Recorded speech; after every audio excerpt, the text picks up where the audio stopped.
and left the square, till Paddy got excited, then he shouted to them there. It's a long way to Tipperary, it's a long way to go. It's a long way to Tipperary, to the sweetest girl I know. Goodbye, Piccadilly, farewell, Leicester Square. It's a long, long way to Tipperary, but my heart's right there. Esto no es Esparta, pero casi. No es Guarnizo, no es Cartagena, no es San Blas, pero de todo eso y de mucho más vamos a hablar. Buen viento y buena mar. Bueno, el que habéis escuchado es a Rafael Torres Sánchez, que acaba de publicar a que tenía ganas es la condición que puso para grabar esta entrevista. Bueno, pues acaba de publicar un libro, un pedazo de libro, por cierto. Te tengo que felicitar por el peso. Me he traído una mochila para llevarlo. La verdad es que el formato es un gran formato y la edición es estupenda y el contenido, bueno, yo venía ahí en el metro devorándolo. Y la verdad es que te tengo que felicitar, también felicitar a Espertaferro, que es el que lo ha publicado y que se ha atrevido con este formato, que, ojo, un formato atrevido. Y bueno, vamos a decir el título del libro. Si no, aquí estamos hablando, ¿qué libro es? Bueno, pues Historia de un triunfo, la Armada Española en el siglo XVIII. Efectivamente, es la historia de un triunfo porque es muy complicado, ¿no? Bueno, ya entraremos en esto, tenemos un programa sobre ello, pero sí, efectivamente. Lo podéis encontrar en Despertaferro Ediciones y bueno, pues como hemos dicho, fue gran formato.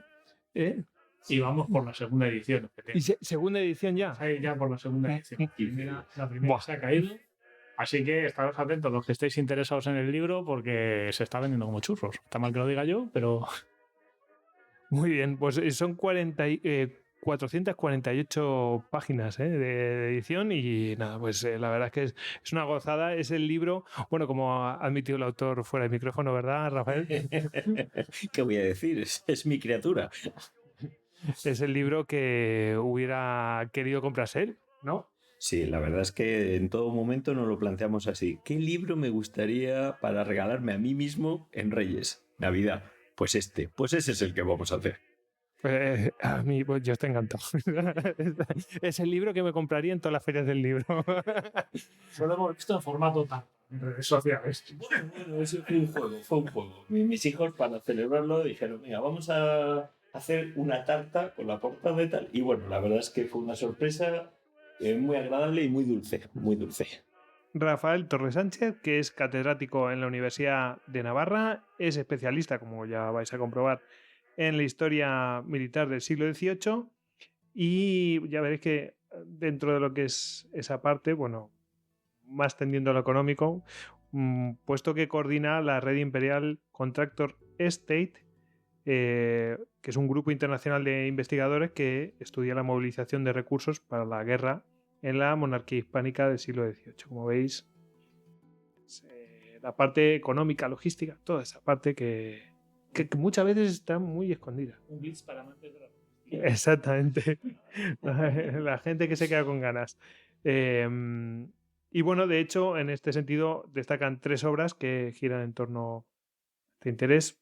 Pues El precio de la guerra, el estado fiscal militar de Carlos III, 1779-1783, Constructing a Fiscal Military State in 18th Century Spain, y que vendría a ser construyendo un estado militar fiscal en el siglo XVIII español.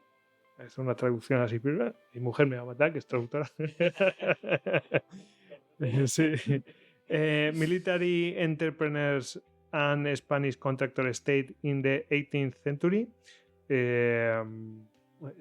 Empresarios militares y como contratante en el siglo XVIII. Este último en la Oxford University Press. O sea que ni más ni menos. Y bueno, pues el libro del que venimos a hablar, Historia de un triunfo, la Armada Española en el siglo XVIII, que ya veréis que tiene una orientación pues muy en este sentido. Bueno, pues vamos a dispararle, ¿no? Vamos a dispararle. ¿no? Abrimos fuego. Aquí estamos tú y yo, que no importamos, pero... Por favor, elegir el calibre y la distancia, ¿eh?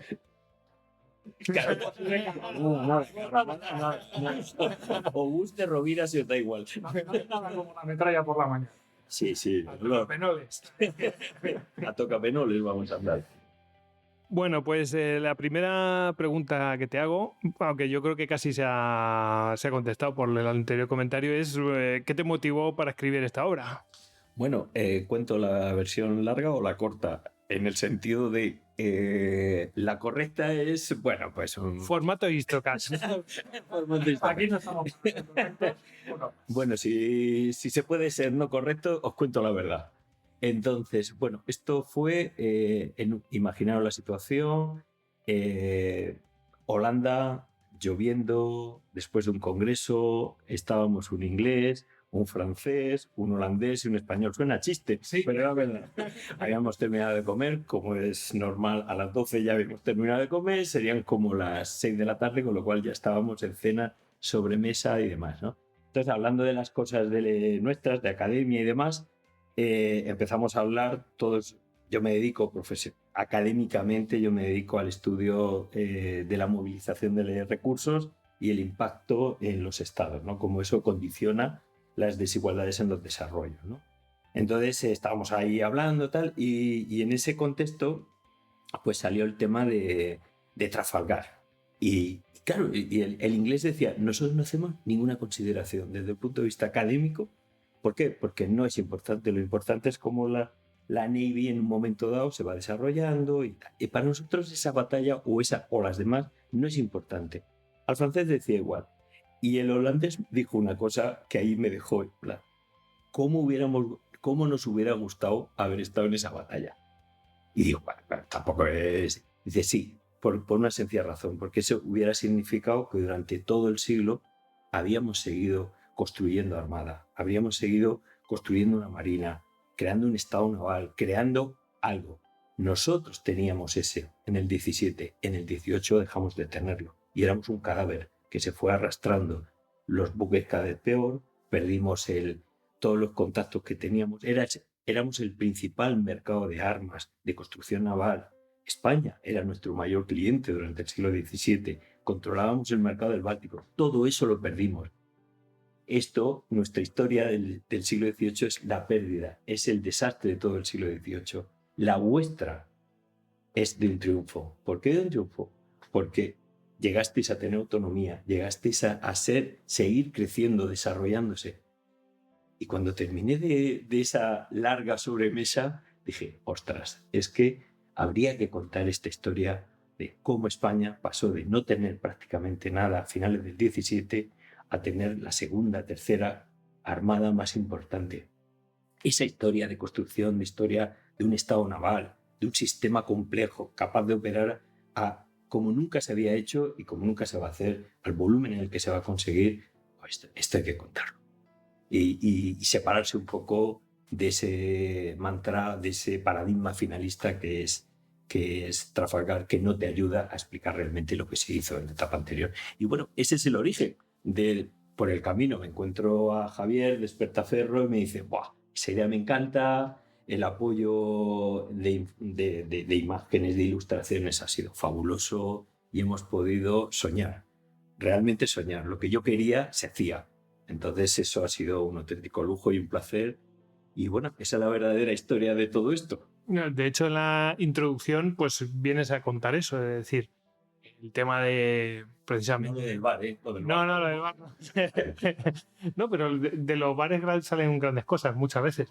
Y mira lo que salió. Otras veces no, pero en este caso... 800 gramos de... Puestos a ser sinceros, salí Histocast de los bares. Efectivamente. Bueno, pues ya prácticamente me has contestado a la pregunta que te iba a hacer, pero por recordar, cuando llegamos al siglo XVIII, principio del siglo XVIII, ¿qué tenemos de armada? Porque es que es la historia de un éxito porque llegamos a Trafalgar. compitiendo ahí como segunda fuerza naval mundial, ¿no? Pero ¿qué tenemos al principio del siglo XVIII? Prácticamente nada. O sea, muy poco. A ver, muy poco en términos comparativos.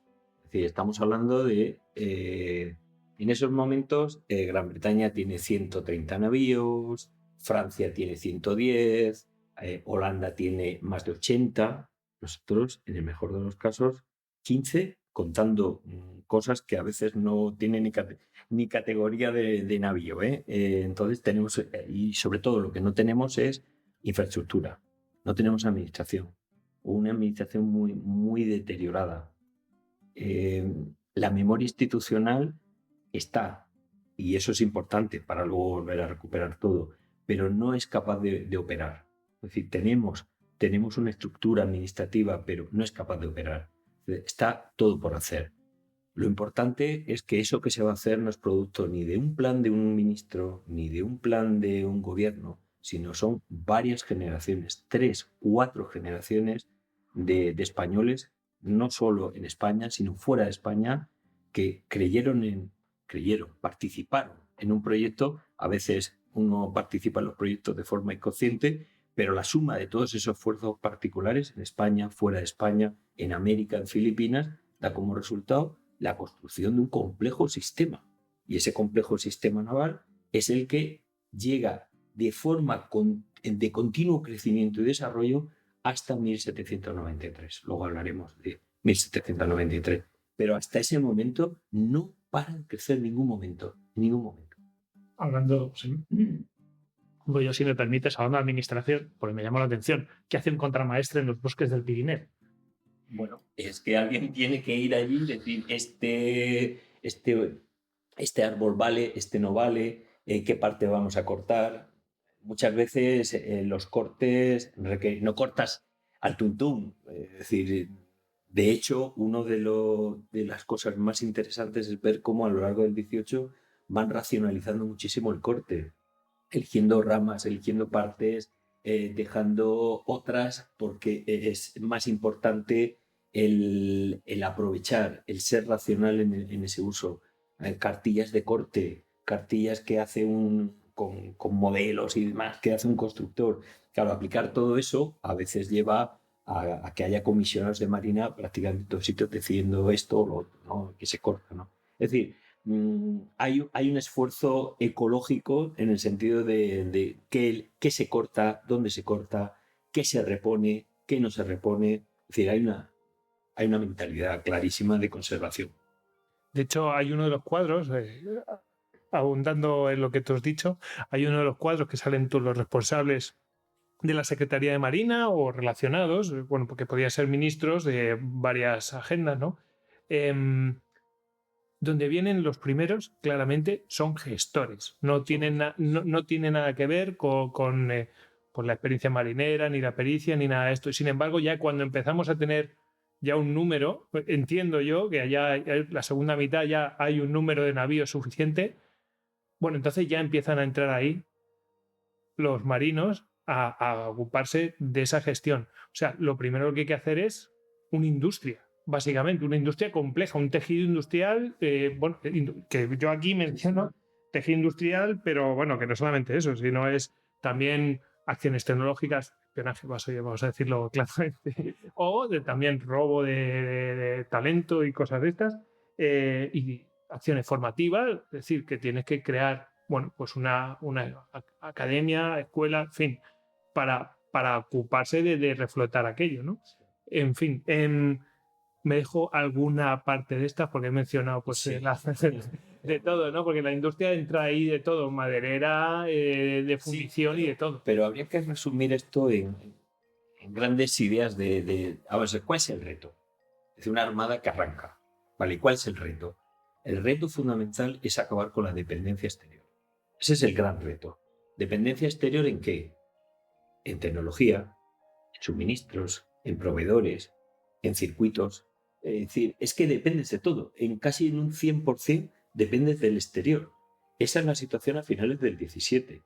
Cuando nosotros estamos a la altura de mediados de siglo, hemos conseguido que plena autonomía, tecnológicamente, suministros, industria, todo, absolutamente todo, se produce dentro de los territorios de la monarquía hispánica.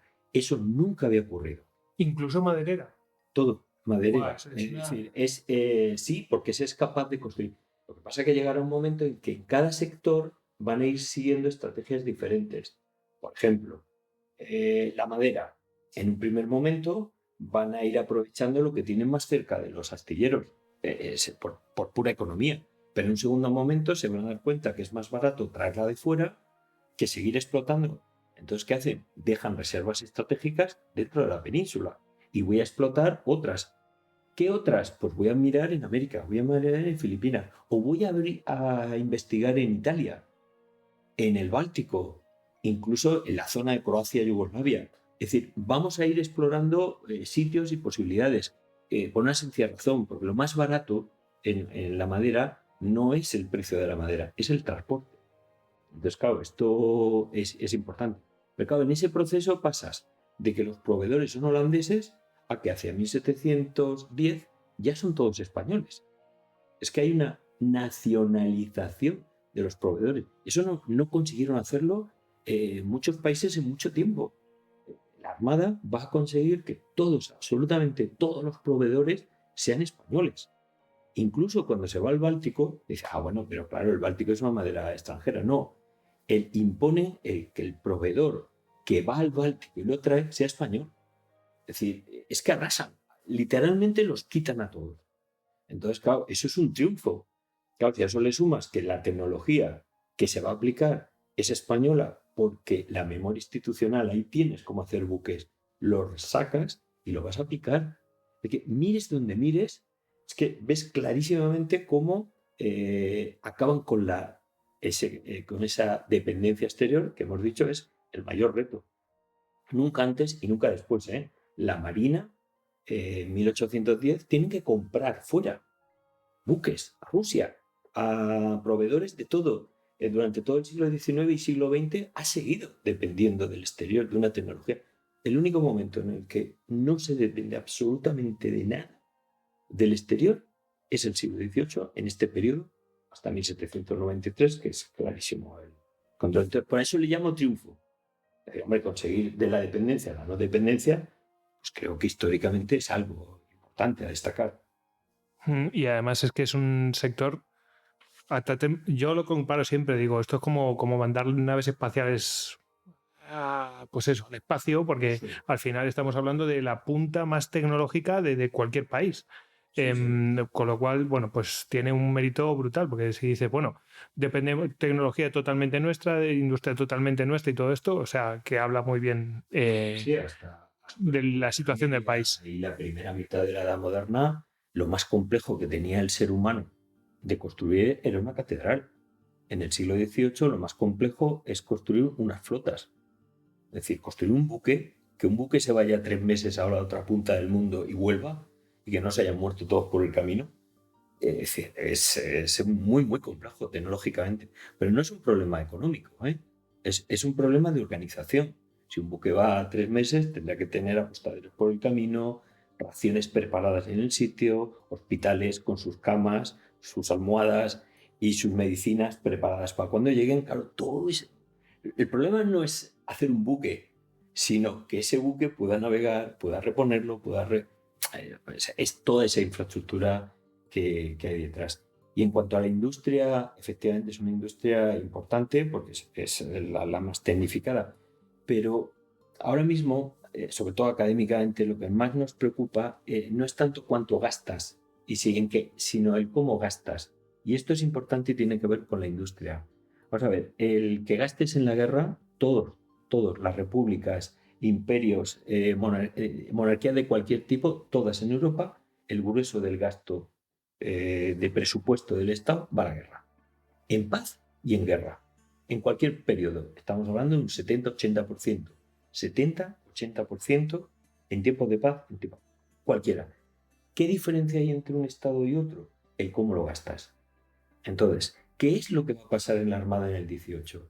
Que si tú consigues acabar con la dependencia, el grueso del impacto de esa demanda no se va del gasto militar en Marina no se va a Holanda, no se va a Italia, no se va a Estados Unidos. Por primera vez en la historia de España, el grueso de todo el gasto naval se queda en España o en el resto de América y demás. Claro, ¿eso qué pasa? Que estás haciendo circular todo ese dinero, el dinero del Estado que vuelva a gastarse en la sociedad, es una renta que vuelve, ¿no?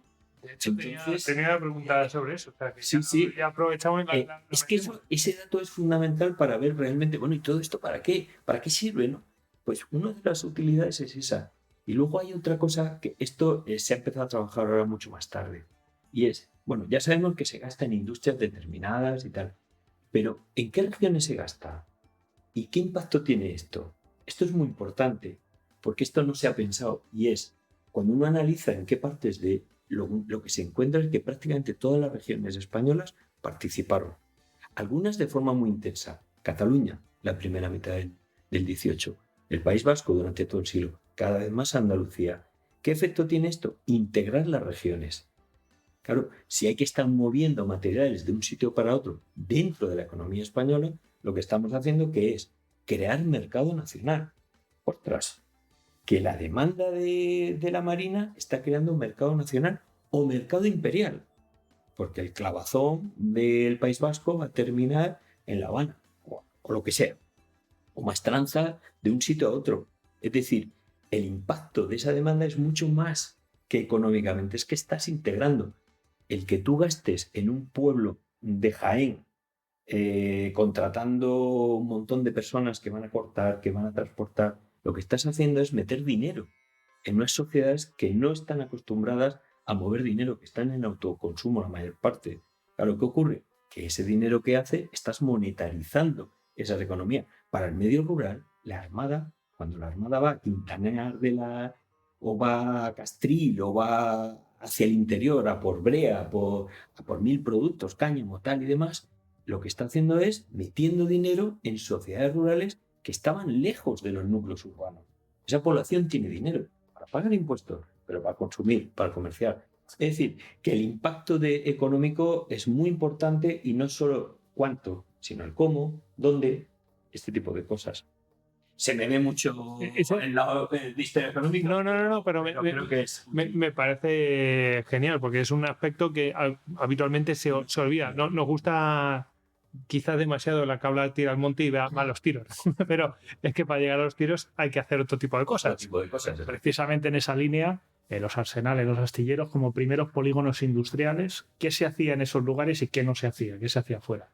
Pues los arsenales, básicamente el arsenal tiene como misión guardar materiales para luego reponer un buque o construirlo o prepararlo para cualquier cosa de pequeña obra o gran obra que haga falta. En realidad es un gran almacén, pero desde el momento que vas a construir se convierte en un gran fábrica.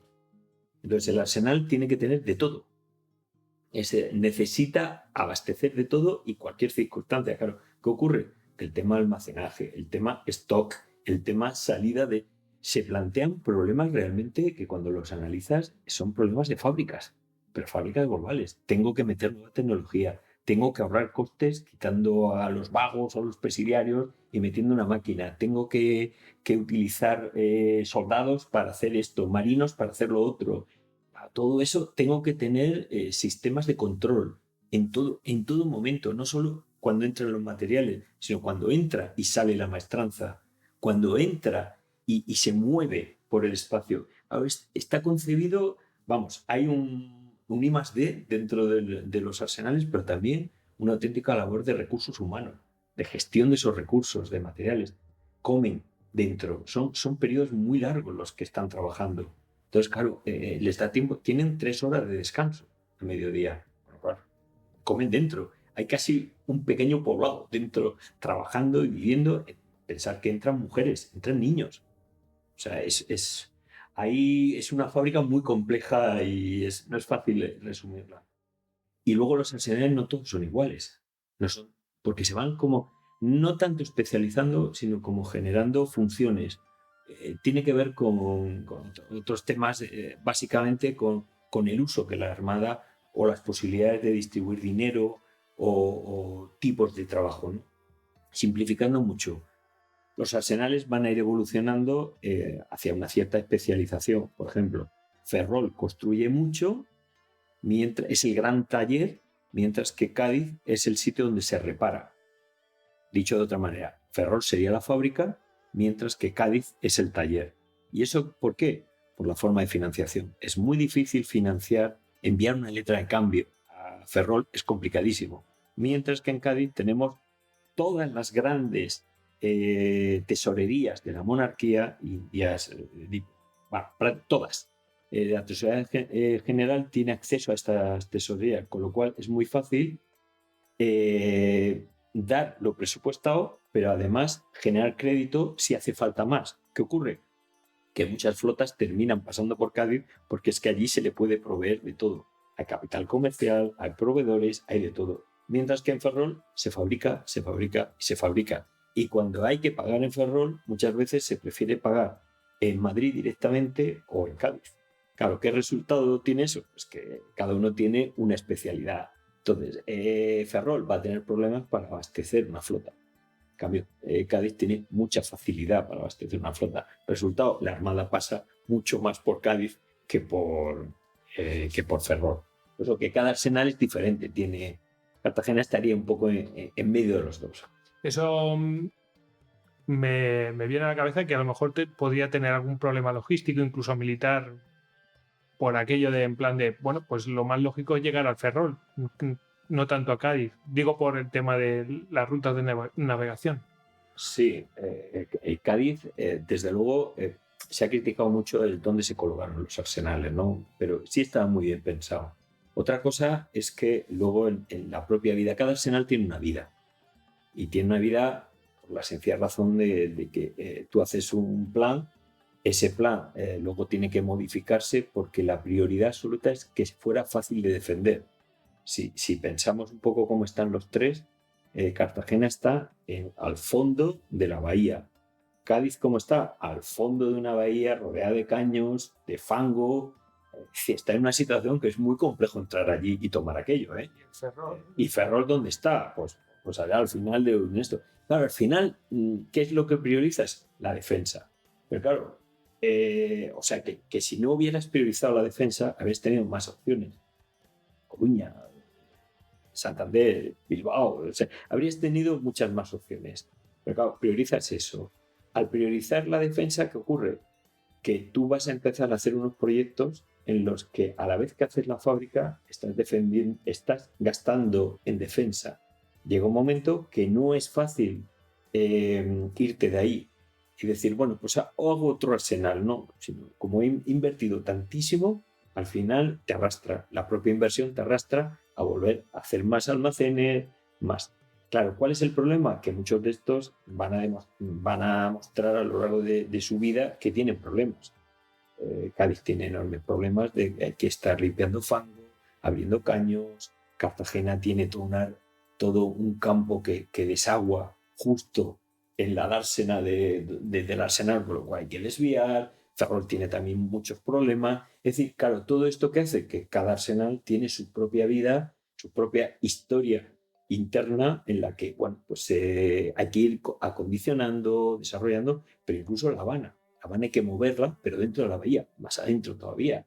Es decir, todo arsenal tiene. En el libro lo que hemos intentado hacer algo que, bueno, nos pareció como muy interesante y es, para el Estado, todos estos problemas particulares se resumen en algo más transversal. Y es que el Estado tiene que actuar en cada uno de ellos, pero tiene una política transversal, ¿no? Entonces, en el libro vamos a lo transversal. ¿Qué tiene en común? ¿Cómo se financia? ¿Cómo se construyen? ¿Quién los construye? ¿Qué problemas se enfrenta? Entonces, esa historia transversal nos pareció que ponía en valor algo, porque si no es que parece como que no existe. Y es todo lo contrario, es una historia de intercomunicación, maestranza que va de un sitio a otro, materiales que van de un sitio a otro. Y continuamente estamos viendo cuadrillas, pero además por cosas pequeñísimas. Es que en Ferrol hay un señor que ha desarrollado un sistema de pintura mejor para remover. Y ese modelo lo quiere llevar a Cartagena. Bueno, pues una cuadrilla de gente de Ferrol que vaya a Cartagena. El señor que está haciendo los diques en Cartagena ha cogido una experiencia, tiene unas cuadrillas y se las lleva a Ferrol. Vemos, ¡boom! Y de ahí a Juan. o a Cavite, estamos viendo continuo un intercambio de productos, de personas, lo cual de alguna manera habría casi una historia en la que los arsenales se están globalizando también. Ahora que estamos de moda con la globalización, pues la Armada está globalizando también por la vía. Entonces la historia de los arsenales es apasionante, en particular y en transversal también. Pues vamos a tirar un poquito, que no solo es economía, vamos a tirar un poquito por... yo no me acuerdo dónde leí definir estos buques de línea, 2 puentes, 3 puentes, como los artilugios más complejos que haya fabricado el hombre jamás. E incluso lo comparaban con las naves espaciales, como tú citabas antes, Goyo, ¿no? Es decir, por todos los elementos que conllevaba y todo eso. ¿Cómo se estructura uno de estos barcos? Sí, ese es un problema. De hecho, en el libro lo que nos intentamos es visualizar eso. Con el apoyo de Despertaferro ha sido posible, y vamos a construir un buque, coger uno solo. A ver, hay 1000 tipos, hay panoplias en las que hemos puesto los tipos y demás, pero construir uno desde abajo arriba, es decir, como si fuera una catedral, desde los cimientos. Entonces hemos cogido un navío de 74, porque el 74, a pesar de que lo esplendoroso es el de 3 puentes y tal, todas las máquinas de guerra, el armazón, la columna vertebral es el 74, ¿no? El 74 sería el modelo, ¿no? Entonces dijimos, vamos a construir uno para ver esa estructura. Entonces lo construimos desde que íbamos dando paso desde el momento de que alguien en Madrid dice, hágase un buque, desde ese momento hasta planos, estructuras, materiales y demás. Y ir construyendo eso nos ha parecido muy bonito, porque se va visualizando los retos. ¿A qué retos se enfrentaban cuando estaban levantando esto? O las cuadernas, o la arquilla, o creando espacios, o aguantando por los lados. Es decir, todos los elementos técnicos que son muy, muy, muy complejos y que requiere pues una preparación no solo técnica, sino un oficio. No es fácil mantener un oficio. Y luego hay otro elemento en estas estructuras, en esta construcción, que a veces parece menor, pero va implícito. Tienden a hacer construcciones masivas y estandarizadas, lo cual quiere decir que lo que funciona tiene que repetirse, tiene que duplicarse. El gran reto no era construir uno, sino construir homogéneamente, estandarizadamente. Ese es el gran reto, ¿no? Entonces, claro, cuando ves cómo lo que funciona, lo repiten, lo que no funciona, lo van dejando. Es un ir aprendiendo a cada paso. Y lo vas viendo continuamente cómo van para adelante, para atrás, para adelante, para atrás, pero porque van buscando la excelencia. Y lo que ves es buques cada vez más veleros, buques más pequeños. El buque, la tendencia es de grande a pequeño. Luego al final del 18 vuelven a recuperar las grandes de 3, pero realmente es una tendencia hacia abajo, pero sobre todo es buscar que sea velero, ir ganando nudos, ir ganando aguante. Y luego, algo muy importante, ir ganando en capacidad de estar en el mar. Es decir, la bodega tiene que ser lo suficiente sollado, tiene que estar lo suficientemente bien articulado para que aguanten, pensemos, dotaciones de 600 a 1000 personas. Eso son muchas raciones, eso es mucha agua, eso es mucho de todo. Entonces, claro, ese tema lo tienes que meter en la estructura. Tienen que conservarse los productos, tienes que tener repuestos de todo. Todo eso te condiciona la estructura, te condiciona la forma en la que tú estás resolviendo voy a construir un navío de 74. No solo que flote, sino que flote bien, que lo haga cada vez mejor y que además permita que puedan sobrevivir estas personas y combatir, que era el objetivo último. Nos comentas un poco, bueno, nos has comentado un poco también las grandes líneas de la evolución, ¿no?, de los navíos. Entendiendo que el blindaje podría ser algo un poco posterior, ¿velocidad o capacidad de fuego? ¿Por dónde tiran? Claramente la velocidad, lo que están apostando en el gran reto. La capacidad de fuego de alguna manera la habían ido ya desarrollando desde el momento que en el siglo XVII llegan al convencimiento de que hay que hacer plataformas artilleras. Un buque de guerra, un navío, una fragata, es básicamente una plataforma de artillería. Entonces, ¿cuál es el segundo gran reto? Pues básicamente es ir adaptando la nueva artillería que van a ir desarrollando, sobre todo una artillería de hierro, una artillería que es menos pesada, pero es una artillería que también tiene unas condiciones de producción. Pero sobre todo, el gran reto es conseguir que esos buques sean capaces de maniobrar, de actuar de forma conjunta, desarrollar técnicas que les permitan. Claro, y para eso necesitas buques muy fiables, muy veleros. Pero claro, el reto es eso, conseguir que los buques más o menos vayan a la misma. Es un reto contra la velocidad, el principal. La artillería va cambiando, los modelos de cañones, los cañones cada vez se van acortando, los cañones del principio del 18 son muy largos, van haciendo cada vez, porque la siderurgia, a medida que va avanzando, te permite hacer cada vez mejor, te estallan menos, todo esto condiciona. Pero desde el punto de vista de la construcción, el reto es hacer buques más marineros, de buen andar, que decían ellos, ¿no? Y bueno, precisamente comentabas antes que el buque, digamos, la columna vertebral es de 74 cañones. ¿Cómo se estructura una flota? Es decir, ¿cuántos buques de línea, cuántas fragatas me hacen falta? ¿O esto se hacía más bien al tuntún? En porcentajes. No, no, la verdad es que esto va un poco sobre la marcha. Pero ¿por qué digo sobre la marcha? Porque es que una de las imágenes que tenemos es que se hace un buque y ya tenemos el buque. No, es que un buque, las posibilidades de perder un buque son muchísimas. El deterioro es rapidísimo. Ellos tenían cálculos de cuánto duraban los materiales. En 12 años prácticamente un buque se había renovado entero, si no se te había perdido por el camino. Al final lo que estás es continuamente reconstruyendo. Si a eso le suman las prioridades políticas, el resultado es que ¿cuántos buques hay en cada año? Es que va variando.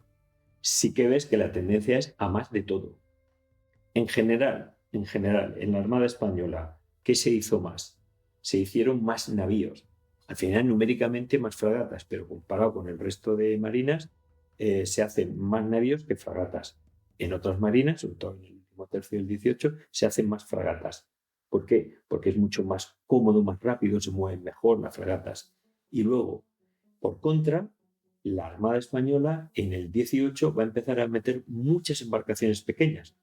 Tenemos muchos navíos, tenemos muchas embarcaciones pequeñas. De hecho, la construcción de embarcaciones pequeñas digo embarcaciones menores, pues de corbeta para abajo.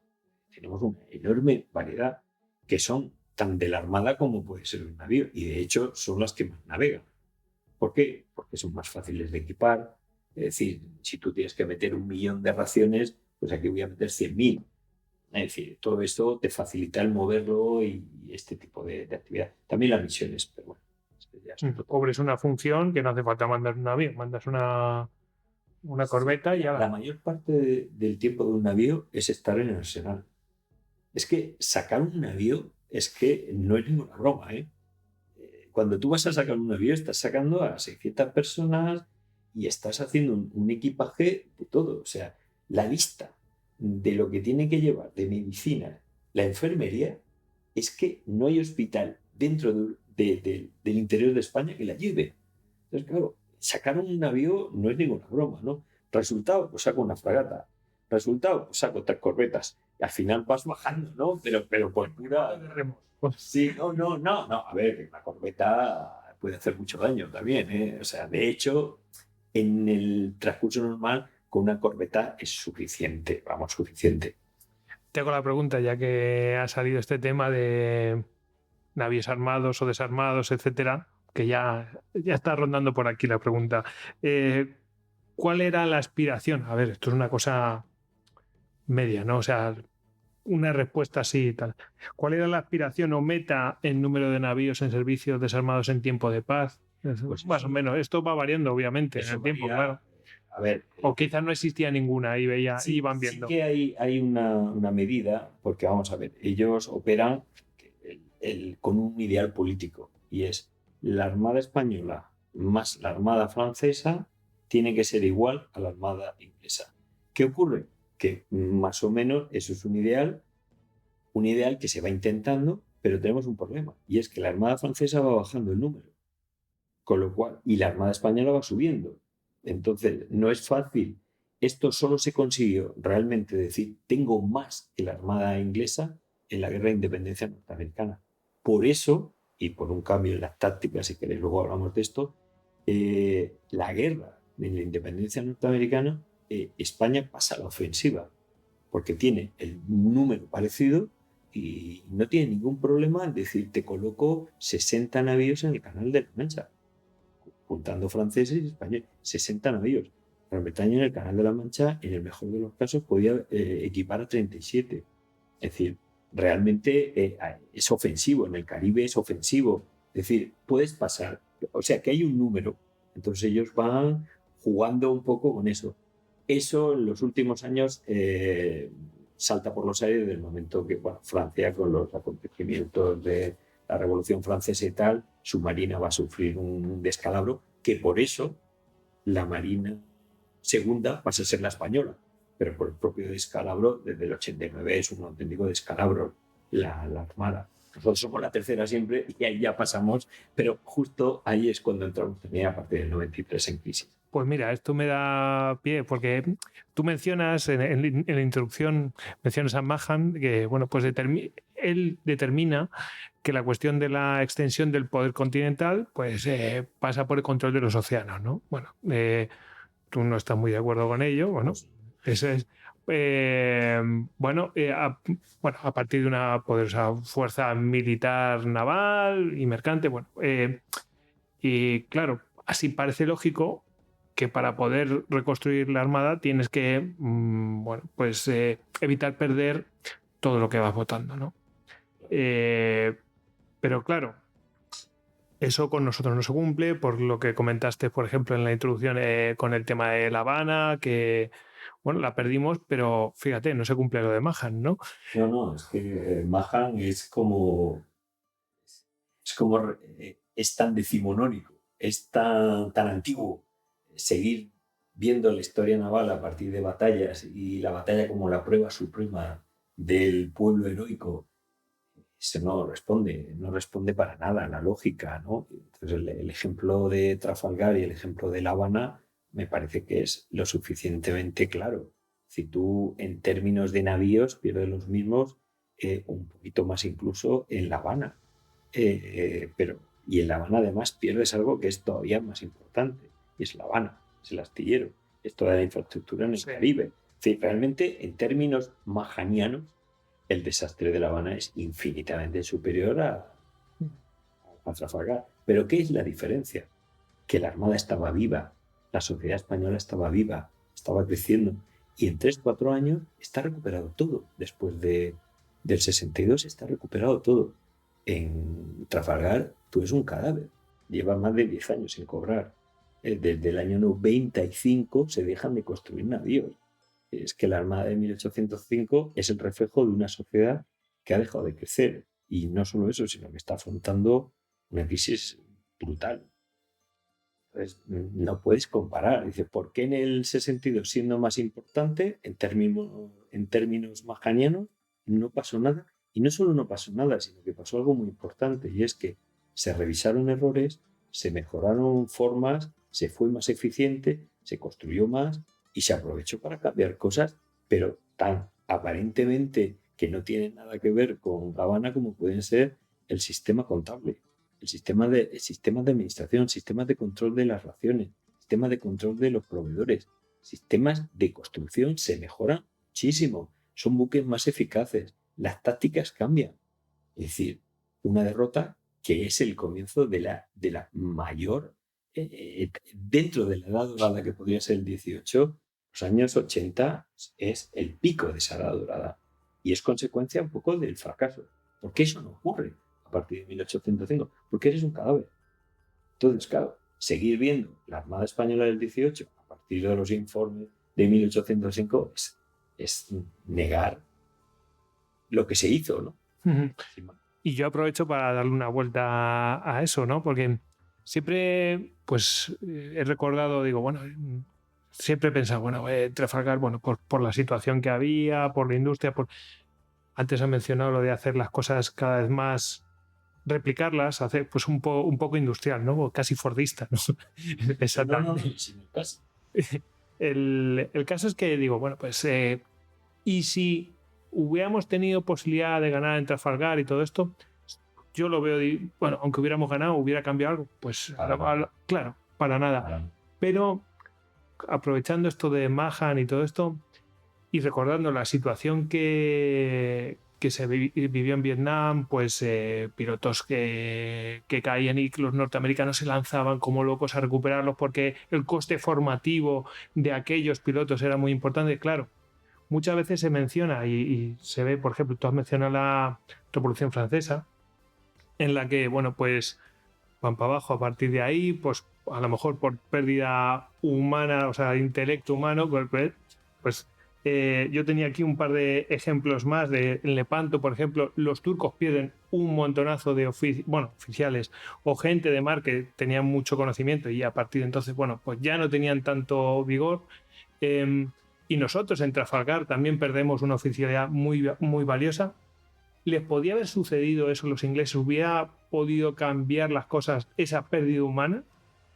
Hombre, Es una pregunta la contrahistoria. Claro, porque tú tienes un vigor económico e industrial importante, pero claro, esas pérdidas, sí, los norteamericanos lo tenían en Vietnam, pero esas pérdidas las puedes reponer. Eso no se puede reponer así, pam, pam. La primera parte de la pregunta es: ¿qué hubiera pasado si España gana? Absolutamente nada. O sea, el cadáver habría seguido en estado, no sé, putrefacto casi. Era cuestión de tiempo, ¿no? Te recuerdo que el grueso de la armada, de toda la flota, no desapareció. El grueso es el 90%, va a desmontarse en los arsenales porque no hay repuestos. No por la guerra. ¿Qué hubiera pasado si se gana? Esas casualidades, Nelson se equivoca, la cuña no entra bien, entra por donde no debe de entrar y bueno, pues se pueden volver y bueno, podía haber pasado todo. Bueno, ¿qué hubiera pasado? Al día siguiente nada. La armada habría seguido sin pagar sueldos, los buques sin repuestos y habría desaparecido. ¿Qué le habría pasado a Inglaterra? Nada. Absolutamente nada. ¿Por qué? Primero porque tenía buques para reponer de sobra y porque su estructura, su sistema naval, se apoyaba en un comercio muy fuerte, en una marina comercial muy fuerte, con lo cual habría tenido suficientes marineros para reponer, suficientes barcos para reponer. Eso no lo tenía la Armada Española en ese momento. Entonces, en términos majanianos, 1805 no es nada. De hecho, Napoleón no alteró ni un solo plan. Bueno, mala suerte. Uno día más. Sí. Entonces, realmente no, eso no te cambia. 1805 no es el comienzo de la decadencia española del siglo XIX para nada. O sea, llevamos, insisto, 10 años sin cobrar. Entonces, ¿qué se pasa? Esto es casi como, no sé, el símil podía ser hoy día. Tenemos la sanidad pública más importante, más fuerte y de la que nos sentimos más orgullosos de mi hija es médico, Valdecillas. Aprovecho para hacer publicidad. Entonces, estamos realmente, como sociedad, estamos orgullosos de lo que se ha construido desde hace varias décadas. ¿Os imagináis qué pasaría si este mes que viene no se paga a los médicos, a las enfermeras? Bueno, no pasaría nada, se aguantaría un mes, se tiraría de repuestos. El siguiente mes, en diciembre, tampoco se cobra. ¿Os imagináis cómo empezarían a actuar los hospitales a dejar de hacer? Eso es lo que estaba pasando. Pues os imagináis casi 10 años sin cobrar. Claro, ahora enfréntate a una pandemia. Y ahora intenta explicarme cómo es la sanidad pública en esa segunda hipotética pandemia dentro de 10 años. No me estás explicando lo que habíamos hecho. No sé si con el símil se ve claro. Es decir, no me expliques la Armada Española del 18 a partir de ese cadáver. Explícamelo antes. Si quieres luego entramos en por qué se produce esa caída, o esa crisis, ¿no? Pero desde luego no son, en términos majanianos, no es cierto que la batalla condiciona y explica el desarrollo, sino que es el desarrollo el que en un momento dado determina el que una batalla sea importante o menos importante. Yo, sacándoos del Bill Metal una vez más, aunque sé que volveréis. No, yo puedo insistir en cortar. Dinero es importante. Se atribuye a Churchill la frase de que las tradiciones de la Marina Real son ron, la sodomía y el látigo, ¿no? Cómo se vivía, cómo era la vida precisamente, cómo era la marinería de todos estos barcos en la época buena. Ya sabemos que en Trafalgar no cobraban, no sé, lo he pillado. Además, creo recordar que se embarcó a mucha gente inexperta. En fin, se rellenaron los barcos con lo que se podía. Pero cómo era durante esta época dorada, pues la vida un poco a bordo, qué tipo de marinería teníamos, cómo funcionaba. El convivir a bordo es un tema, bueno, hemos dedicado todo un capítulo porque nos ha parecido muy importante. No porque eso sea solo lo importante, sino que me parece que es una manera de completar una visión de una sociedad. Es que la sociedad naval es una sociedad. Sí, un poco me metes a 600 personas en ese espacio sin que se maten entre ellas. Claro, es que... ¿Puedo hacer una acotación? El que sí, sí. No, pero lo digo por 600 personas, pero la gente tiene que hacerse la idea de lo que es eso. Si no sabes lo que es eso, daros una vuelta por Portsmouth, que se metan dentro del Victory y se hagan un poquito la idea de lo que es navegar ahí todos así, ¿no? Y no hay lugar a donde ir. Ahí van 1000. 400 más. Que no es pequeño detalle, pero... Te la dejo votando. Sí. No, la convivencia es... vamos, de entrada tiene que ser muy riguroso todo. Entonces todo está repartido. Es un mundo en equilibrio. Aparte del látigo, es un mundo en equilibrio. Y cuando digo en equilibrio, quiere decir que todo tiene que estar medido, pesado y en continuo equilibrio. Si trabaja una parte, la otra duerme. Si entra el otro, pensar que entran cada 4 horas, o sea, lo cual era extenuante, ¿no? Todo está totalmente distribuido. Ese equilibrio, además, estaba condicionado por cada uno sabe muy bien lo que tiene que hacer, porque si no es que es imposible, no pueden convivir. Y luego es un mundo en el que casi se convive bajo las cubiertas. La imagen esa que están todo el día subiendo, maniobrando arriba, abajo, no es lo más, no ocupa la mayor parte se ocupa bajo las cubiertas, con lo cual es un mundo que es un mundo de oscuridad, es un mundo de continuo ruido, es una convivencia muy dura, donde se tiende a cerrar esa imagen de las puertas abiertas y que corra el viento, de eso nada, de la mar solo entra frío, lluvia, de todo, con lo cual se cierra, con lo cual los aires se corrompen. El olor, la comida, era un nivel de vida muy, muy dura en todas las marinas de guerra. Entonces, ¿y cuál fue el triunfo ahí? Pues primero que no se mataran, que estuvieran todos medianamente alimentados. Si queréis, ahora entramos luego en alimentación, pero mucha disciplina. Y podemos decir que estaban con más disciplina que en otros sitios. Mira, esto es un tema que nos ha preocupado mucho y una persona del grupo de investigación hizo la tesis exclusivamente en esto, comparar el número de motines y las razones entre la Armada inglesa, la Armada francesa y la Armada española. ¿Por qué hacemos eso? Porque el motín es el momento supremo, es cuando ya dicen no puedo más, reviento y le pego fuego a alguien, ¿no? Entonces, no, nos amotinamos. A ser posible al capitán. A ser posible al capitán, al oficial o al que sea, ¿no? Entonces, bueno, solo unos datos, no voy a dar muchos datos, pero solo este. Nos encantan los datos. No. Por ejemplo, la Armada inglesa durante el siglo XVIII tuvo 37 motines. La Armada francesa unos menos, la Armada española solo 7. 37, 7. ¿Que lo pasaban todos mal? Eso es seguro. ¿Que vivir dentro de un buque era horroroso? Seguro. Pero hombre, 37-7 lo que te está diciendo también es que no estás peor, al menos no peor que la convivencia de otro, ¿no? Y la dureza y tal. Sí que es cierto es que cuando bajas al nivel de las razones por las que los marineros ingleses y demás se amotinaban, muchas veces tienen que ver no tanto con la disciplina como con la alimentación, con el orden dentro. O sea, la alimentación es fundamental. Y en un espacio así, que no hay otra forma de comer que lo que te den, es fundamental. En cambio, la alimentación en España se mejoró muchísimo. Pues si queréis comentamos algo. Eso es que estás quitando una de las razones. En todos los indicadores de las razones, en ninguno España está por encima. En ninguno. De hecho, de esos 7, la mitad están protagonizados por oficiales, no por marineros. Con lo cual, también de 7, 4 más están por oficiales. Lo cual quiere decir también, y era un tema más complejo, pero básicamente no son motines de decir es que no podemos más, me ha pegado el látigo, estoy harto del látigo y además no como y además me están maltratando. No tiene que ver. Lo cual creo que es muy significativo de que todos estaban mal, pero España no estaba peor. Con lo cual eso contrarresta también la imagen de Trafalgar. Que alguno dirá, bueno, pues tenían más navíos, pero bueno, aunque Sí. tuvieran más navíos, no salen las cuentas. O sea, tienen muy... No sale. Lo ponderamos y no sale.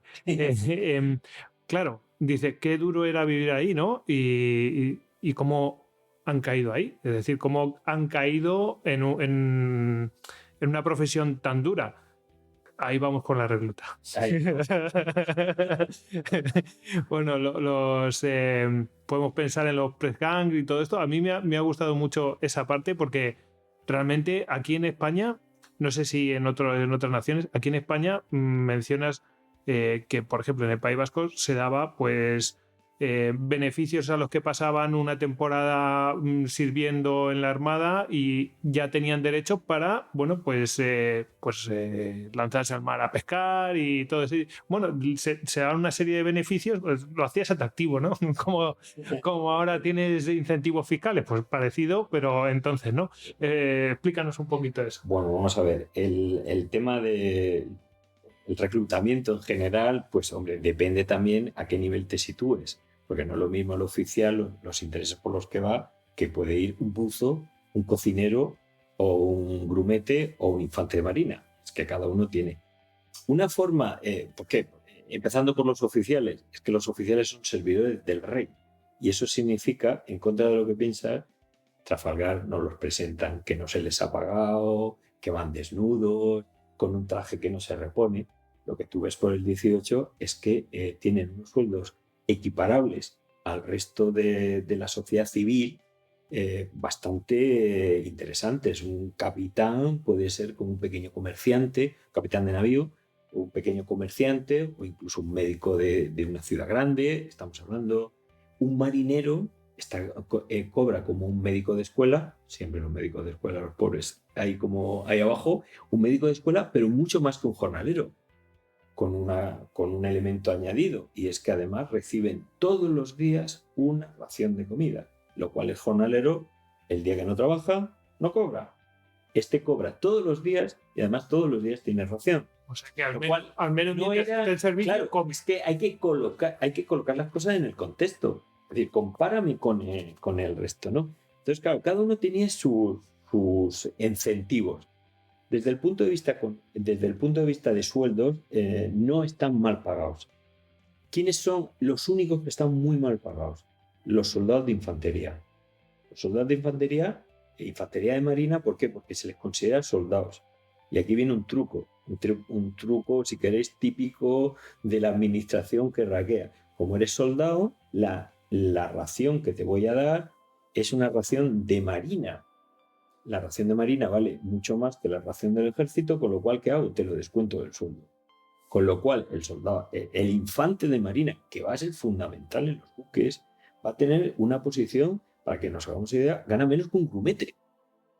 Un señor un infante de marina que es básico e imprescindible en los arsenales, en los buques. Es la fuerza de choque. No es el marinero, es la fuerza de choque. Bueno, pues como es un soldado embarcado, pues cobra como un soldado y además le quito. Cada uno tiene unas condiciones económicas diferentes, no son todos igual y demás. Los marineros, ¿de dónde vienen? Pues básicamente aquí se establece el sistema de la matrícula del mar, por lo cual toda la costa, esto se hace en España, pero también en América, entonces cada pueblo va a proveer de un número determinado, una especie como de rotación en la que se hace un listado tanto de marineros como de patrones de barco y demás, de tal manera que la Armada va a ir tirando y ellos van rotando sobre. Mientras que se puede tirar del sistema, la verdad es que funciona bastante bien. Esto es copia de elementos que se habían hecho ya en el siglo XVII, esto lo implanta también Francia, Inglaterra no llega a implantarlo y tiene que utilizar la mano dura. El látigo, la taberna, eso que hemos visto. Como los moros en la costa española, ¿no? Pues entro y me llevo no sé cuánto. Pero al mismo tiempo también hay que dar una visión ponderada y real. Eso era una realidad cuando había que rellenar, cuando faltaba. Pero la inmensa mayoría de las veces tiene mucha marinería que una vez que está desocupada en una guerra, la marina comercial está desocupada, ¿qué es lo que hace? Se ofrecen se ofrecen. Además de eso hay que sumar otro elemento muy importante, y es que a diferencia de lo que ocurre en los oficiales de España, que todos van a cobrar, esté embarcado o no esté embarcado, los de la marina inglesa, cuando están desembarcados no cobran nada, cobran poquísimo. De tal manera que el ser nombrado con una comisión para ir a un buque, sales como un toro buscando beneficios como sea. ¿Qué haces? Te haces un nombre. Si vas embarcado con el capitán Smith o el capitán John no sé qué, resulta que vas a tener más posibilidades de que luego haya reparto. ¿Qué ocurre? Que hay marineros que se van a estos. Hay incluso capitanes que sacan pasquines diciendo, tengo la comisión, ¿quién se quiere venir conmigo? Claro, ese mundo no existe. En España, un oficial que se queda en un arsenal cobra el doble. El que es destinado a la comisión de no sé, de anclas, de no sé cuánto, está cobrando el doble. Entonces, claro, ahí estás quitando también unos incentivos para entrar. Los marineros españoles no van a ver grandes beneficios de estar embarcados. Cumplirán la parte que les corresponde de estar, ¿no? Entonces eso, al final, sitúas a la hora de entrar y de reclutar, es de manera diferente. ¿Dónde viene el problema? ¿Qué pasa en España? Cuando te falta y el día que te falte hay que sacar unos buques y tal. Pues se echa mano de prisiones, se echa mano de donde se puede. Entonces, claro, eso, la mayoría de las veces lo que hacen es tirar del ejército y coger regimientos de regimientos y llenar. Claro, pero esto significa que no metes marineros de verdad. Están gente que está mareándose, son gente que no son capaces de operar ningún tipo de maniobra, entonces, claro, estás metiendo un problema, no una solución. No saben Pues, cómo encender el motor. no, para nada, para nada. No saben, vamos, para nada, ¿no? Sí, que a lo mejor para meterte en el ejército, pues no requieres de ningún tipo de conocimiento, pero para operar a bordo sí que requieres un mínimo de conocimiento y pericia. Sí, sí. Pero todo, es decir, operar en silencio. O sea, uno de los mayores problemas que tienen en un buque es el ruido. Entonces, claro, si hay ruido, y hay ruido de choque de todo, del agua, de las maderas, bueno, todo, no puedes operar cuando hay ruido. Entonces, claro, un marinero se puede llegar a un momento a acostumbrar. Puede haber órdenes tan sencillas como cuando empieza una maniobra te metes una bala en la boca. Pueden llegar, pero estos que vienen de fuera generan problemas realmente de convivencia, a la hora de operar no sabes qué hacer, eres lento, hay que explicar las cosas, todo esto no son soluciones al final, esto se complica. Esto empieza a ser un problema precisamente en los años 90, donde la matrícula, los marineros no quieren ir, tienes que tirar y entonces se produce un deterioro enorme del tejido de marinería. Cuando tú estás utilizando marineros, muchos de ellos de Andalucía, la costa del Levante o del País Vasco, esos marineros son muy eficaces, están acostumbrados, se mueven, pero el problema es cuando tienes que ampliar y ya no tienes tanto. ¿Cuál es el talón de Aquiles verdadero de la Armada Española? Que no tuvimos la posibilidad de desarrollar una marina comercial a la vez que se producía una mercante, porque el trasvase se habría producido de forma natural. Este es el verdadero problema, ¿no? O sea que nos hacíamos la competencia nosotros mismos. Sí, claro, efectivamente. Bueno, de hecho me ha alucinado que incluso íbamos a Malta directamente a hacer... Sí, sí. Siempre y cuando que fueran católicos. Eso también me llama la atención.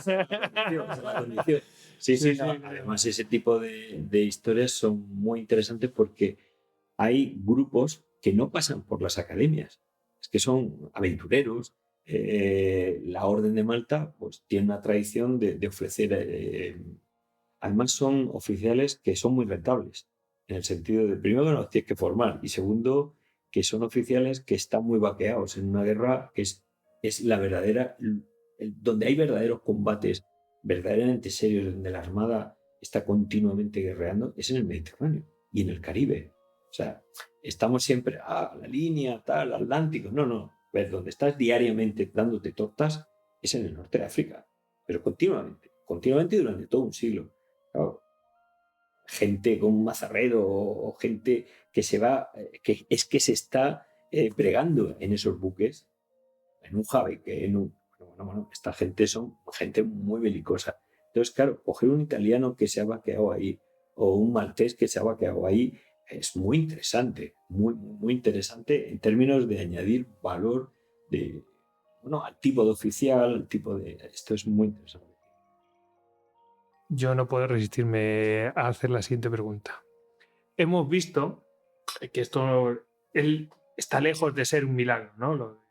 Pues, este éxito del siglo XVIII, a pesar de lo último que estamos comentando, que es el talón de Aquiles. Tal. ¿Es un milagro que es una suma de acciones o hubo un diseño previo, en plan unas líneas generales que había que seguir? ¿Alguien es responsable de eso? ¿O fue aportación de un montón de gente, incluidos, bueno, los secretarios, me imagino, de Marina, no solamente ellos?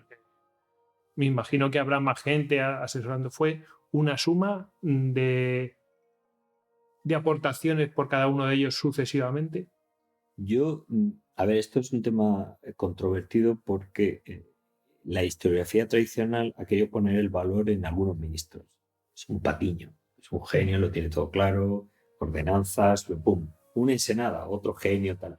Entonces, claro, identificas a personajes, sobre todo de gobierno, estos dos en concreto, pero cuando tú bajas un poquito, te das cuenta que es la suma de muchos, pero muchos, muchos, un comisionado, un proveedor, un oficial que está en Manila, que está enviando informes de qué se puede hacer, otro que está en San Blas y está resolviendo en México. Es decir, hay una colaboración, hay una suma de acciones muy potente y sobre todo son varias generaciones. Claro, ¿qué hubiera pasado si esto hubiera sido una cuestión solo de 10, 15 años? Pues sí que podía haber sido el producto de la genialidad de un gobernante. Pero cuando tú ves que pasan generaciones y la maquinaria sigue perfeccionándose, creciendo, desarrollando, no solo en buques, caderos, en técnicas, en sistemas de raciones de alimentación, de enfermedades, de combate. Cuando tú ves que está continuamente mejorando, dices, ostras, esto es un esfuerzo, esto es un triunfo colectivo. Y no hubo algún paso atrás, lo típico que nos pasa a los españoles, en plan de llega alguien que dirige mal y hace que retrocedamos un poquito. Sí que los hay y gordos. Probablemente, bueno, puntualmente hay muchos, y obviamente, porque No, no somos... me refiero a pues, lo típico, a un ministro, alguien que no haya remado en la misma dirección. Lo Algo que así. pasa es que también es cierto que hay muchos desconocidos. Julián Arriaga, de Malta, la verdad, es un ministro gris, está ahí escondido, pero luego a la hora de organizar es un buen organizador. Entonces, claro, no sabes muy bien, pero porque nos falta mucho estudio. Un Valdés es una máquina organizando, mucho más que Ensenada, a pesar de los éxitos. Incluso hay visiones que habría que poner en entredicho. Pongo un ejemplo y lo veis. Ensenada, incuestionable. Hace más, hace tal. Ensenada hace una ordenanza de bosques para que así los bosques son la armada. Ensenada hace una ordenanza y al día siguiente, literal, al día siguiente, esa ordenanza le da la protección, el monopolio del uso de las maderas. Y al día siguiente le da toda la contrata a una persona de isla, amigo suyo. Es decir, toda esa ordenanza que significa un monopolio, en realidad fue para, ahora diríamos, externalizar, para pasárselo a un proveedor. Y dices, ostras, con Ensenada, Perla, cuando estamos hablando de los espionajes, esas visitas y que van a Londres y que se traen a constructores, lo que están viendo allí son modelos perfeccionados del almirantazgo que está haciendo modelos perfeccionados del Princesa, que es un Gastañeta. Es decir, nosotros nos estamos trayendo casi la tecnología que teníamos 20 años antes. Es decir, no es todo progreso y hacia adelante, hay también elementos. Y luego, en términos globales, el mayor retroceso, yo creo que es, y esto es políticamente incorrecto, en los propios marinos. Cuando a partir de un tema muy conocido, el de la pluma, la espada representaría el control de la armada de los militares, la pluma por parte de los administrativos o el cuerpo del ministerio frente al cuerpo general. Eso, que es un tema súper repetido y tal, es porque durante la primera mitad del siglo XVIII, quien está controlando, quien está gestionando la administración de un arsenal, de prácticamente toda la administración, es ese cuerpo del ministerio. Marinos también, pero el cuerpo del ministerio. Mientras los que salen de academia, los militares, los oficiales y demás, el cuerpo general, a partir de los años 70 empiezan a tomar el control y tienen el control de arsenales, el control de proveedores y de tal. Claro, eso es el triunfo de la espada sobre la pluma. Cuando uno analiza el que van a hacer estos militares, es un problema. Y lo que vemos es un retroceso, porque lo que era la administración tenía que haber seguido en manos de este cuerpo del ministerio. Por una sencilla razón, porque el militar que se está bajando del buque está dejando de hacer lo que mejor sabe. Lo que mejor sabe, que es llevar un buque. Y entonces le pones a buscar la mejor oferta para una subasta en un entorno que no conoce. O hay muchos elementos que la entrada de submarinos en comisiones y demás, lo que hizo fue perder valor. Teníamos unos marinos preparados que los vamos a utilizar para unos elementos que realmente no son. Es decir, hay, en cierto modo, hay un retroceso en ese aspecto. En ese sentido, por ejemplo, el almirantazgo inglés quizás lo tenía mejor estructurado eso, que una cosa es las decisiones Políticas y administrativas. Y otra cosa lo que sería estratégicas, me refiero militares, puramente bélicas, que lo tenían separado. Lo que pasa es que los ingleses lo que hicieron fue reducir a la mínima expresión lo que es la administración. La administración de la Royal Navy es muchísimo más pequeña que la española. ¿Por qué? Porque para el tema por ejemplo, el tema de necesito proveer guisante, que era la principal legumbre que comían los ingleses, la única, así les iba. Comen guisantes, ¿vale? Pues aquí veríamos cada junta departamental formada por militares, por marinos, pues tienen que buscar en el entorno a ver quién le provee de guisantes, lo cual da lugar a situaciones de todo tipo.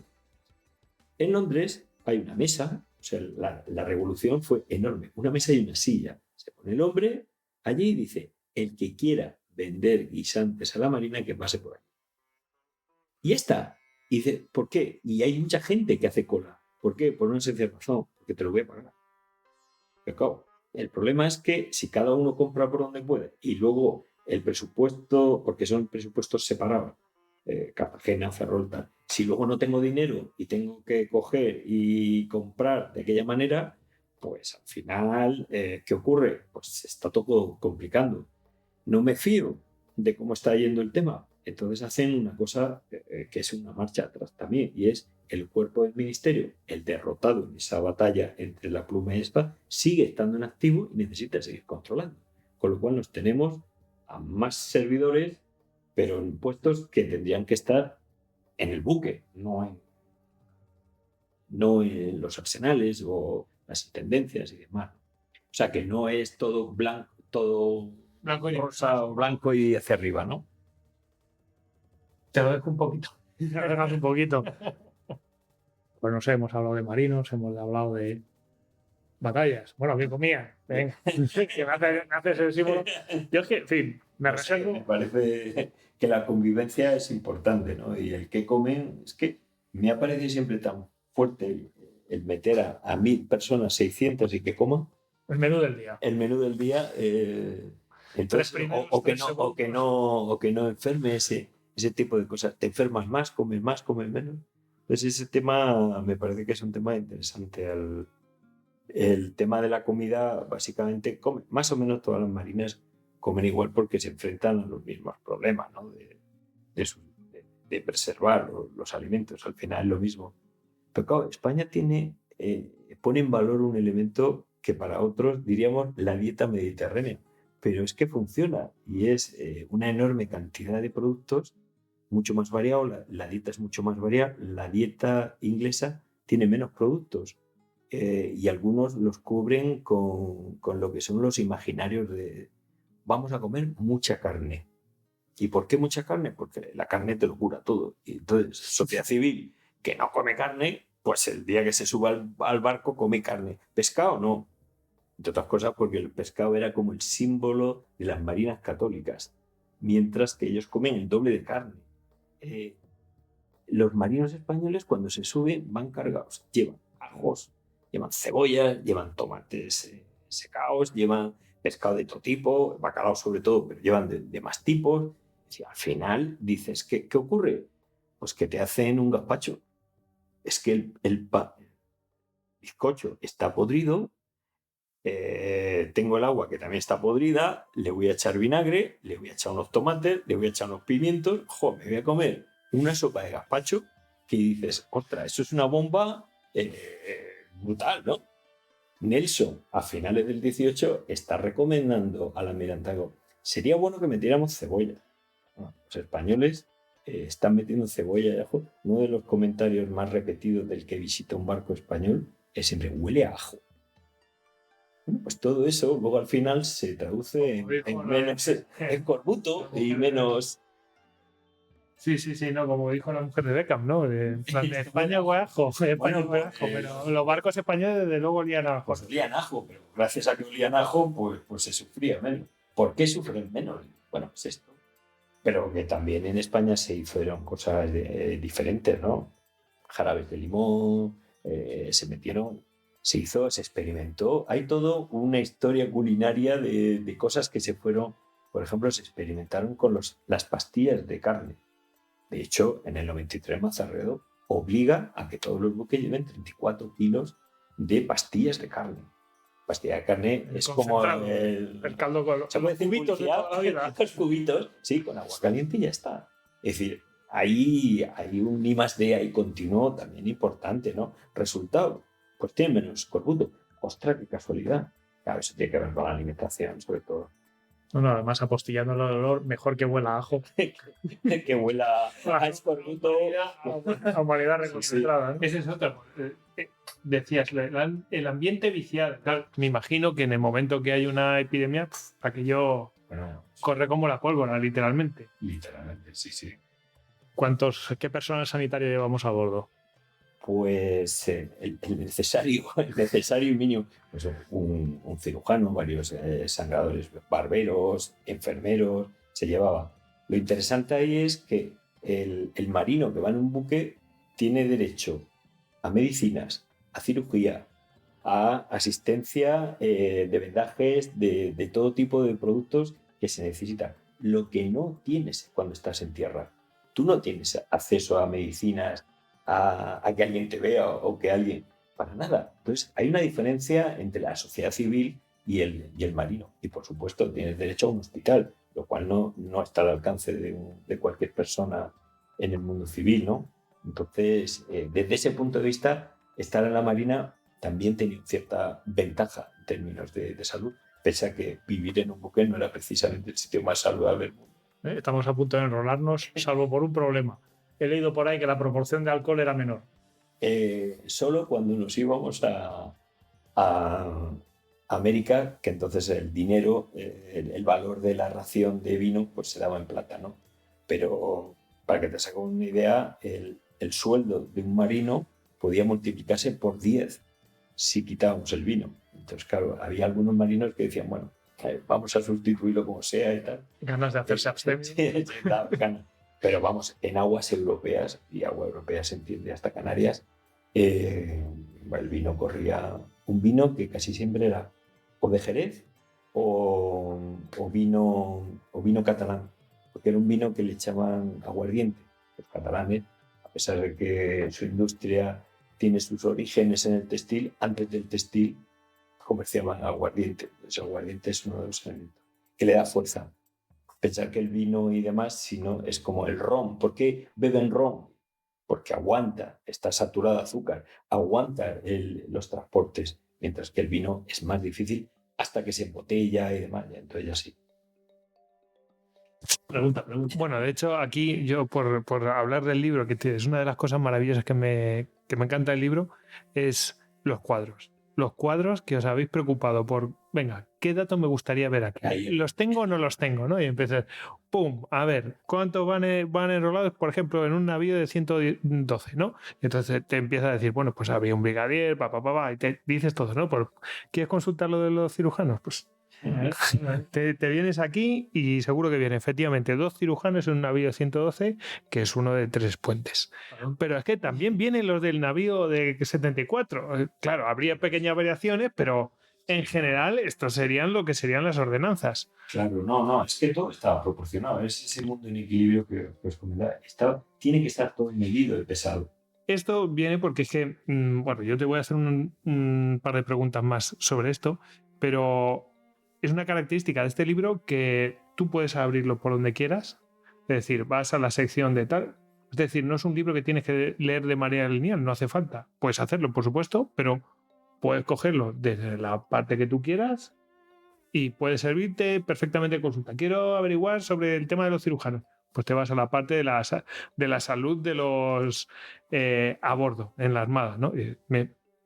Me encantan los cuadros, me encantan. O sea, Eso tiene una explicación historiográfica y es a la hora de estructurar un libro de estos que eso, aspiras en una síntesis, el orden, de alguna manera me está reflejando a qué le doy yo más importancia. Por ejemplo, si yo empiezo la ordenanza de Patiño, la ordenanza de no sé qué, la creación de la secretaría, estoy dando una visión en la que lo importante es la acción del Estado, la acción normativa y legislativa del Estado. Si yo empiezo por la batalla, lo importante, es decir, de alguna manera me descubro historiográficamente dónde me sitúo, ¿no? De esta manera, pues adviertes al lector, este libro está abierto, empiece por donde quiera, salga por donde quiera. Lo que sí que procuras en cada capítulo, pues estar un poco vinculando al conjunto, ¿no? Porque yo lo que quiero es que se entienda la complejidad de un sistema.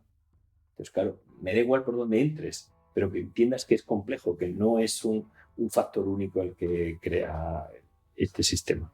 es un manual pues para conocer cómo se llega a ciertas cosas. No es el típico manual de en plan de y vino esta batalla, después vino esta y luego esta guerra. No es eso. O sea, es una explicación de todo ello. Y la verdad es que está genial.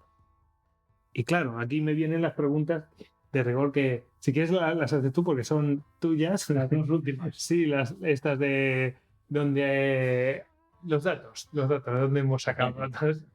Sí, bueno, vamos a ver, con un poco que nos hagas una breve exposición de las fuentes que utilizas, Sí. o sea, de dónde sale toda esta información, de los archivos, de... Que hay un capítulo donde explica para estos datos mejor esto. Sí, claro. Sí, no, esto es el producto de muchos trabajos, de obras de síntesis, de obras clásicas. Afortunadamente, en la Armada Española ha habido muchísimos historiadores e investigadores que han ido haciendo aportaciones muy importantes. Pero es que además la historia de la Armada, que es algo que está en construcción, porque esto no para aquí, esto habrá que seguir, es que cuenta con unos fondos archivísticos auténticamente maravillosos, por una sencilla razón, porque una maquinaria compleja deja mucho rastro administrativo. Entonces, claro, ¿por qué tenemos poca archivo del siglo XVII? Porque teníamos una administración más simple, compleja. ¿Por qué tenemos mucha del XVIII y menos del XIX? Porque la maquinaria del XVIII era más compleja. El resultado es que tenemos archivos realmente espectaculares, el piso, el Museo Naval, la biblioteca de Marina de aquí, del cuartel general, es realmente espectacular. Simancas, el archivo general de Simancas es una cosa espectacular, pero el de Indias, bueno, se me saltan las lágrimas en Histórico Nacional. Es que incluso hay archivos departamentales, archivos de todo tipo. Es que realmente puedes abordar una enorme. Luego, todos esos archivos y todo, además tienes una enorme cantidad, empiezan a escribirse manuales de táctica, manuales de comportamiento, de maniobras, todo eso al final crea un corpus documental que es enorme.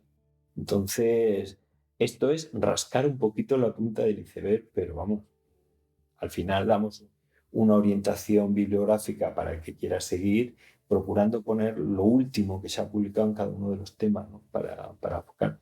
Y luego en los cuadros sí que hemos querido poner cuadros reales, concretos, sobre todo de evaluaciones que hace la propia ¿cuánto cuesta? O hay mujeres, o me sale más caro un vago, un presidiario o un esto. ¿Cuánto dura bueno, este tipo de elementos que hay muchísimos informes y evaluaciones sobre todo en el Archivo General de Simancas, pero también en el Museo Naval. Pues eso sí que lo hemos querido reflejar tal cual, para no distorsionar lo que podría ser el comentario de ese tipo. Pero, insisto, es la punta de un iceberg de probablemente un rigor en cuanto a la administración que tiene que controlar. Entonces, gracias a eso, pues bueno, tenemos nosotros también, pero insisto, ahí una enorme variedad de fuentes, muchas de ellas todavía sin explotar, ¿eh? Esto merece que la historia continúe, que la Armada yo creo que se lo merece. Por ahí va yo, quería ir también un poco. ¿Dónde están las lagunas más grandes? Es que hay tantas. Las más grandes. O la que más grande. Pues es curioso, pero si a mí me dijera hacia dónde habría que ir en el futuro, yo diría hacia las batallas. Pero volver a las batallas después de saber cómo es la maquinaria. Es decir, las microbatallas, los microconflictos, esos conflictos continuos, no las grandes batallas. Es un poco esa política aplicación de la política en terreno. Es decir, no sabemos absolutamente nada de cómo era el día a día de un guardacostas en Venezuela. El día a día, y se han hecho trabajos, pero al resto no sabemos la escuadra de galeras que iba por Nueva Orleans, por el Mississippi arriba, Mississippi abajo. No tengo ni idea. No sabemos las construcciones que se están haciendo en Filipinas y las que se están encargando a Siam o fuera. Es que hay un mundo ahí.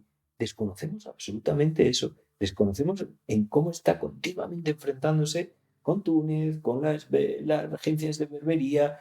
Ese tipo de combate es cuando tú ves cómo sale un buque para patrullar por el norte de África, iban cargados como bestias. O sea, llevaban de todo, pero de todo. Tú ves con lo que sale un navío y en proporción lo que sale un jabeque, y digo, ¿estos dónde iban? O sea, les daban el triple, cuatro veces más de armamento, de bombas, pero estos tipos, ¿qué tipo de guerra se enfrenta? Yo creo que ir a la historia bélica, de más batallas, de tal, pero no es la grande batalla, sino...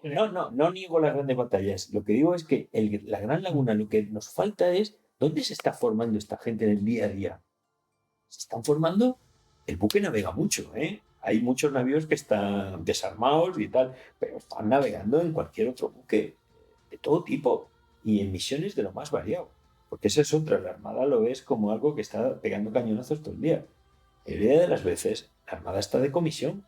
Comisiones en transportar plata, en hacer de convoys de mercantes. Es continuo en información, traer, llevar. Es continuo. Cuando a veces ves los estados en los que dicen dónde están situados los buques en este momento, en este mes, el día 1, porque tienen que tener una planificación a lo largo del mundo, pues ves que más de la mitad de la flota está navegando. Y dices, ostras, esto se está moviendo todo el santo día. Entonces, o sea, hay un mundo de actividad, de movimiento, y el mayor es los enfrentamientos continuos, ¿no? Dices, de eso sabemos menos. Sabemos menos. Ya un poco cerrando, si te parece, Goyo. Me parece. Bueno, y ahora que has escrito el libro que querías leer, ¿qué quieres leer?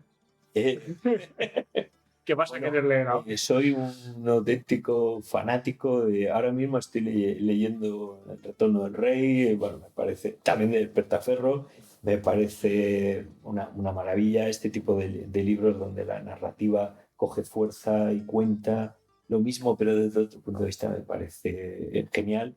Y bueno, ahí estamos ahora ya. Llevamos también ya unos años, porque esto sale ahora, pero el producto es anterior y llevamos unos años ya trabajando en un tema que me tiene ahora mismo apasionado.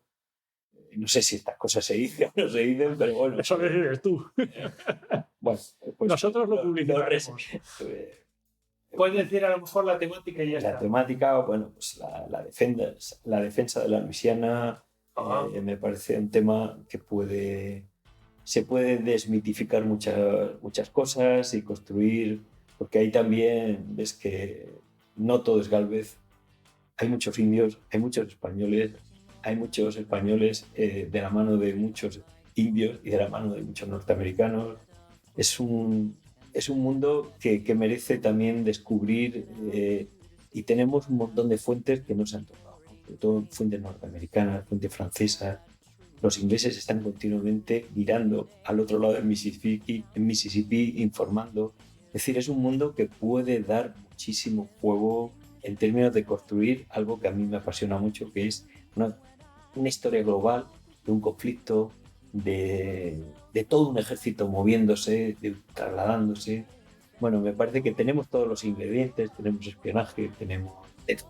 Entonces, bueno, me parece que es en lo que ahora mismo más me ilusiona y estoy en ello. Pero bueno, ya veremos. Ahora vas a tener a Goyo preguntándote cada 15 días que para cuándo.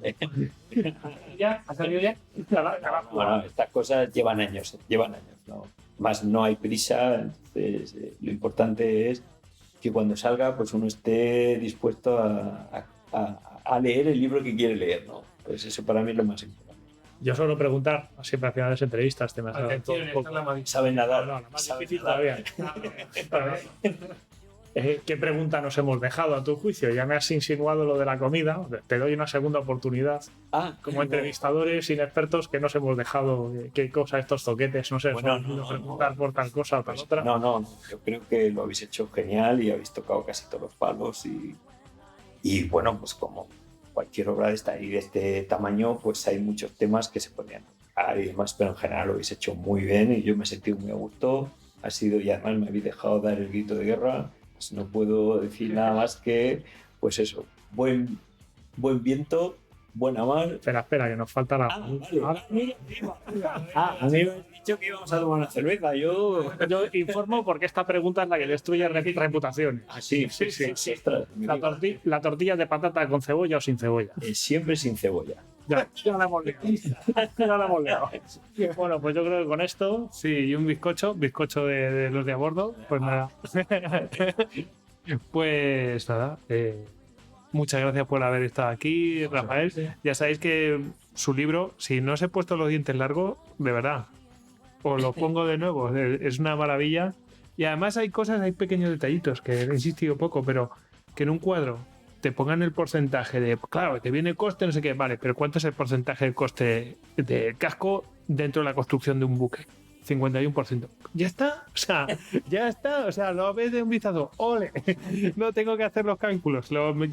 Ese tipo de cositas a mí me encantan. Así que muchas gracias, ya sabéis. Historia de un triunfo, la Armada Española en el siglo XVIII. De Rafael Torres Sánchez. De verdad, es una historia apasionante del siglo XVIII en la Armada Española. Así que muchas gracias, Rafael. Muchas gracias.